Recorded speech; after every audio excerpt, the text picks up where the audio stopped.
Hoy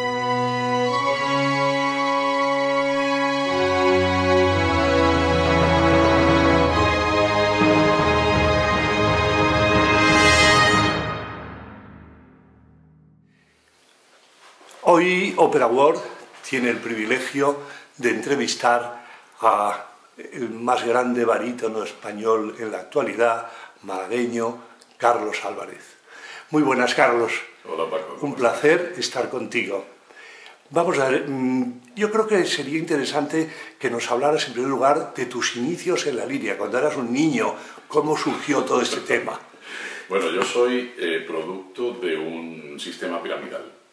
Y me explico. En el colegio en el que yo estudiaba EGB, claro que yo soy del siglo pasado, sí.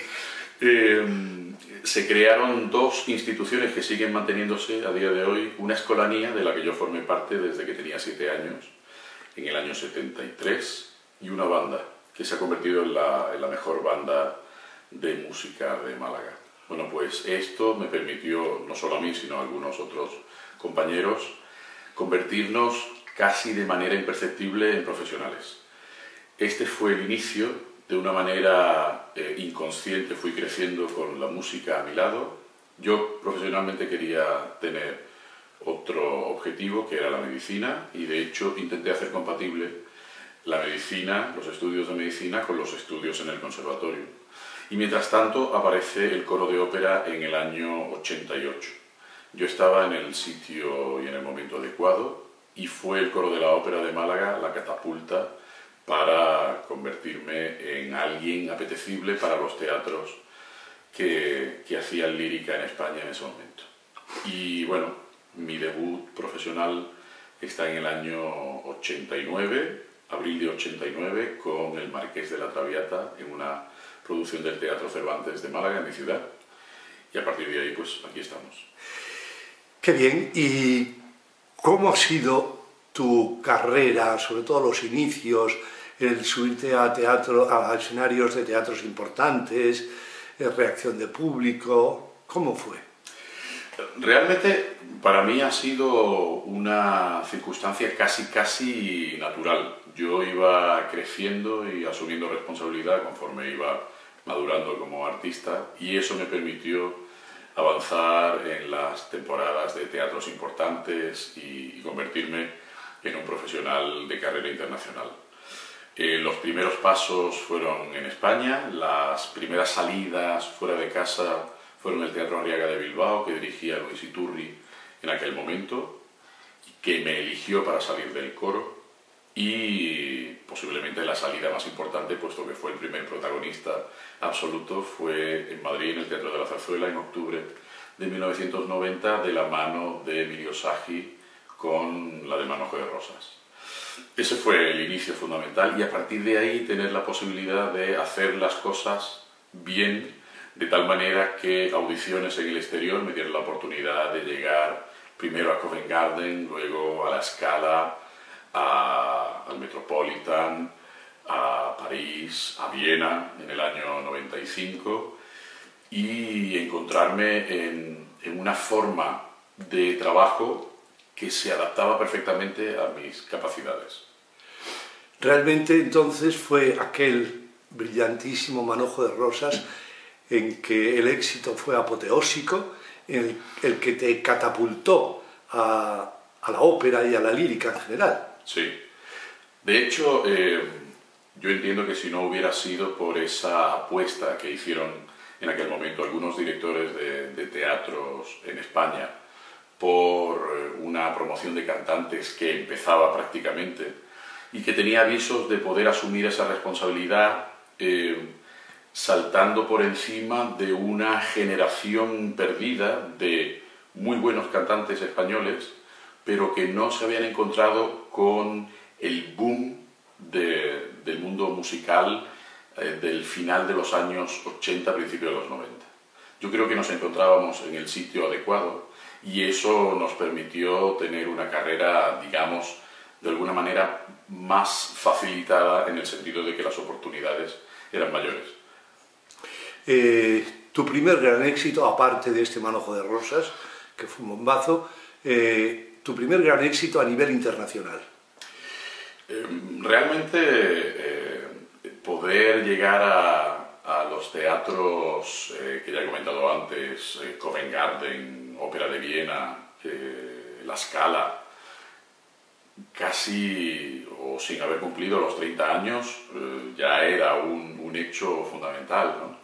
Y eso yo creo que, independientemente del título que interpretara en ese momento, era una situación muy importante.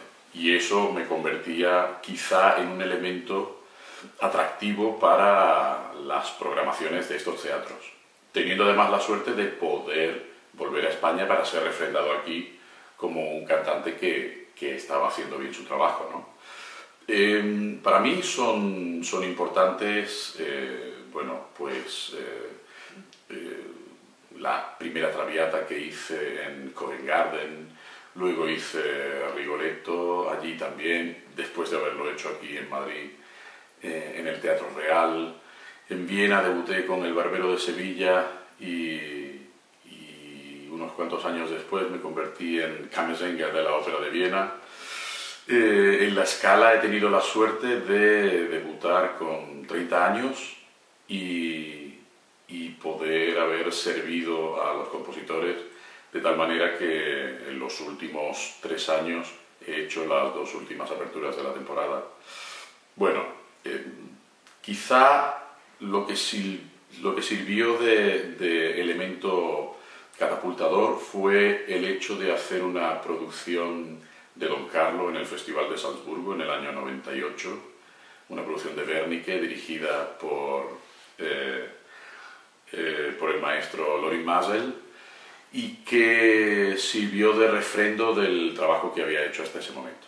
En ese momento habían pasado 9 años desde mi debut y hubo gente que me dijo: si sale bien Salzburgo, posiblemente tu carrera tomará otro cariz. Y así fue, efectivamente. Carlos, ¿cuáles han sido tus profesores?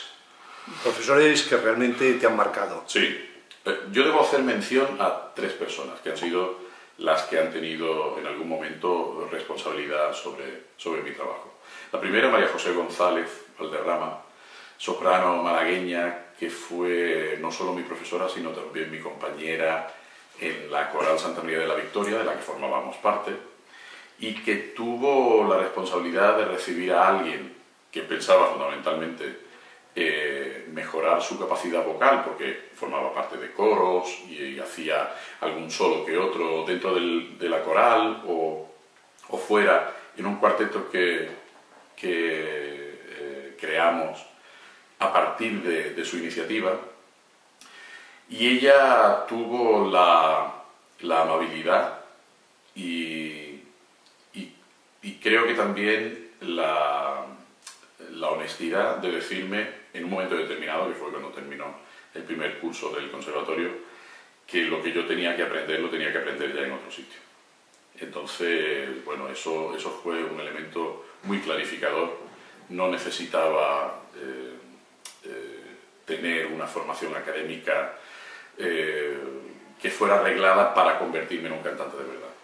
Luego, durante 3 o 4 meses, tuve la oportunidad de encontrarme con Carlos Acar, catedrático de canto en Córdoba, y que fue en ese momento la persona que me pudo aconsejar fundamentalmente en cuestión de repertorio, pero no tanto en cuestiones técnicas.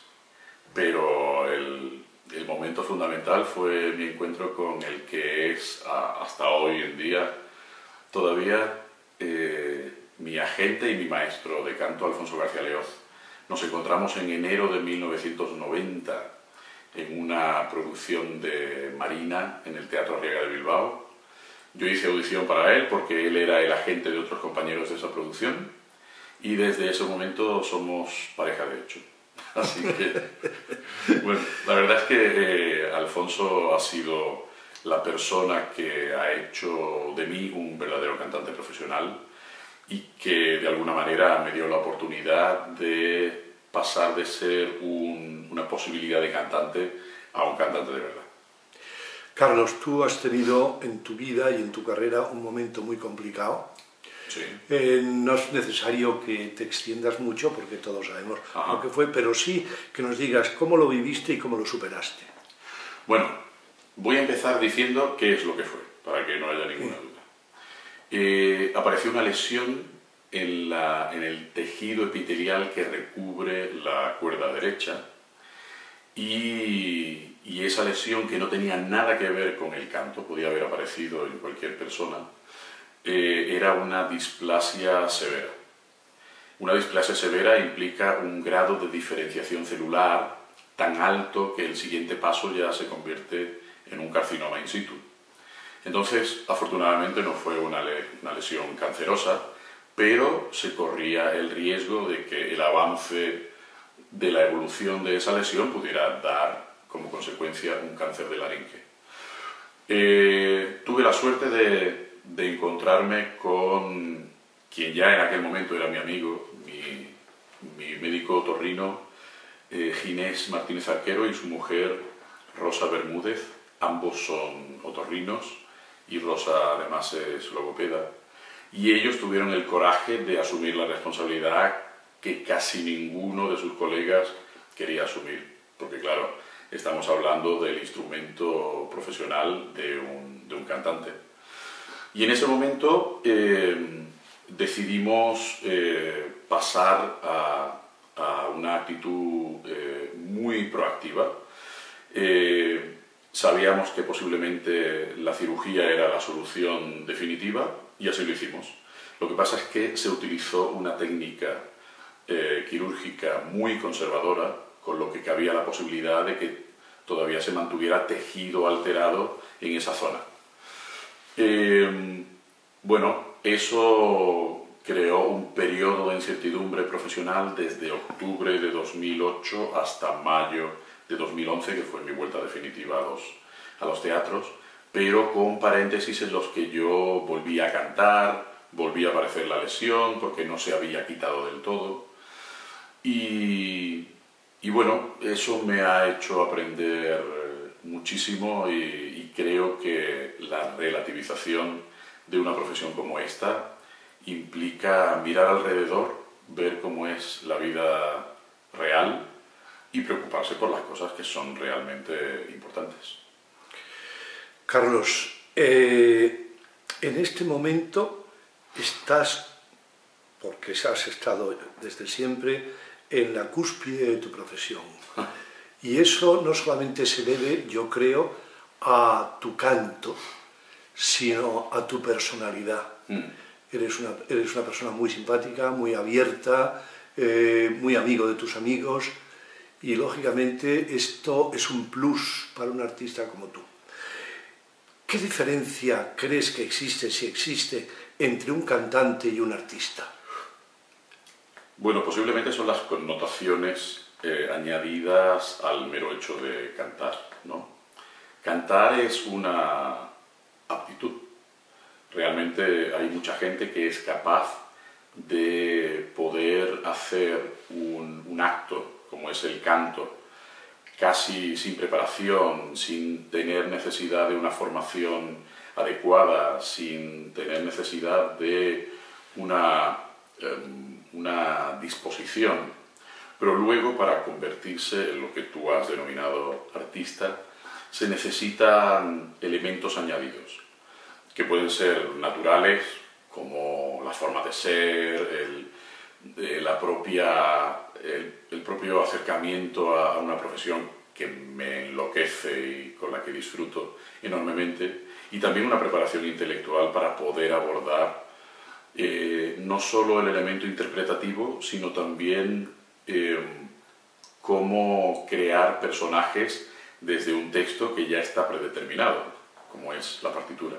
Y yo creo que ese es el elemento añadido que convierte a un mero cantante en alguien que puede decir que su trabajo tiene una cierta relevancia y que trasciende a lo que sucede en el escenario. Entonces, bueno, si mi trabajo ha trascendido, si me muestro amable, porque no es un acto de generosidad, sino puro egoísmo el encontrarme con la gente y ser capaz de compartir con ellos esta profesión, que es un privilegio, ¿no? Yo intentaba ser médico y cuando tomé la decisión de convertirme en un cantante, mi primera pregunta fue ¿cuál es el servicio del canto hacia la sociedad, ¿no?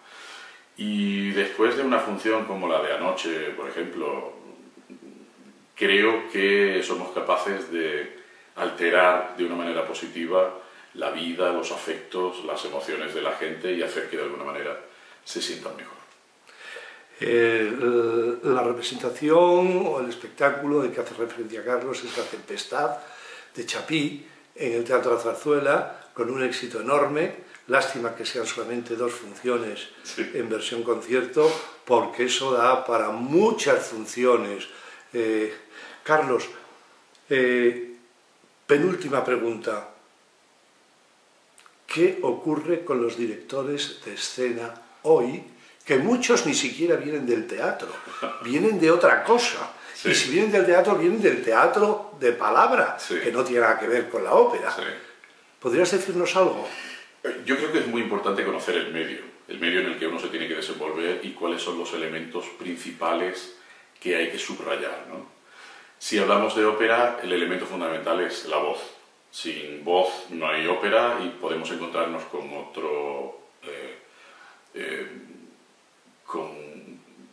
material distinto, pero sin la voz es imposible que exista este elemento de comunicación que es la ópera.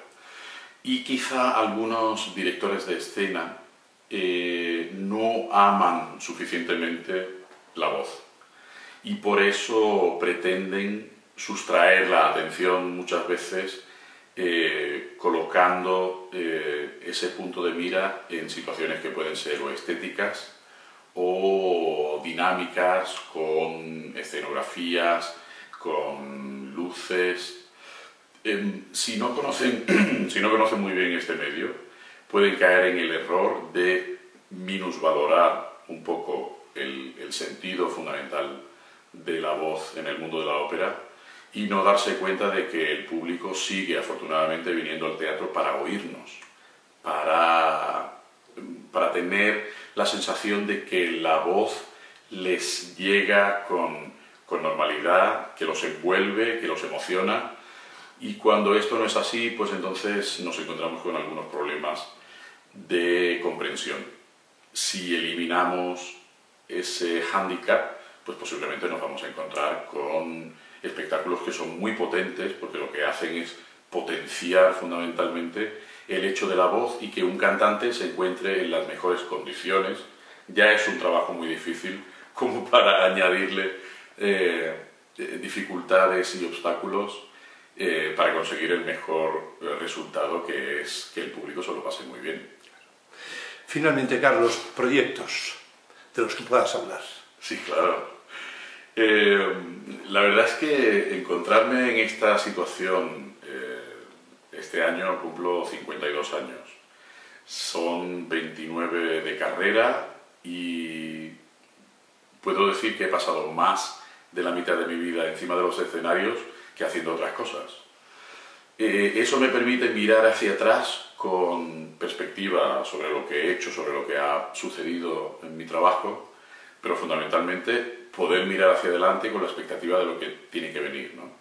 Estamos hablando de proyectos que alcanzan la temporada 21-22, que son muy atractivos porque me permiten ir añadiendo elementos a mi repertorio, casi al pedido, porque son los teatros los que me ofrecen ese tipo de oportunidades, pero fundamentalmente el hecho de volver a retomar el desafío de hacer de nuevo repertorio que ya he hecho muchas veces y que por las circunstancias añadidas de cambio de colegas encima del escenario, cambio de dirección musical, cambio de producción, se convierten en una primera vez siempre que me subo al escenario.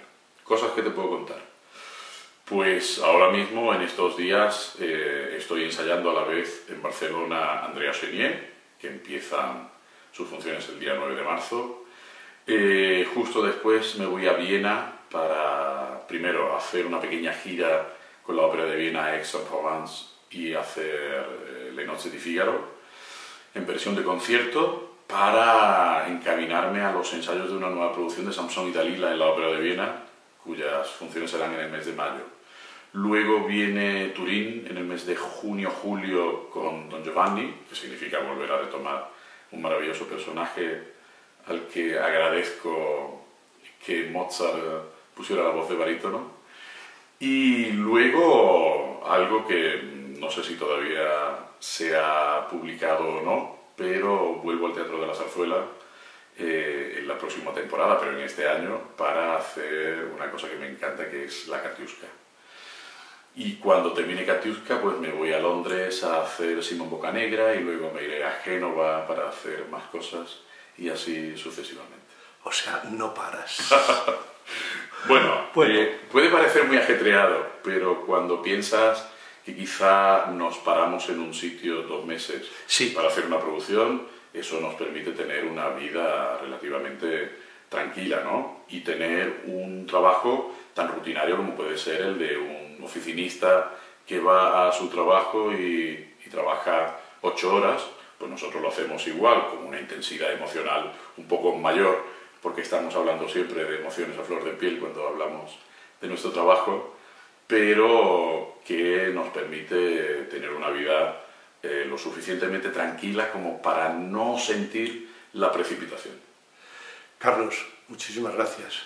Volveremos porque tus proyectos son muy importantes y queremos que nos cuentes qué es lo que está pasando. Muy bien. Muchas gracias. Sois bienvenidos.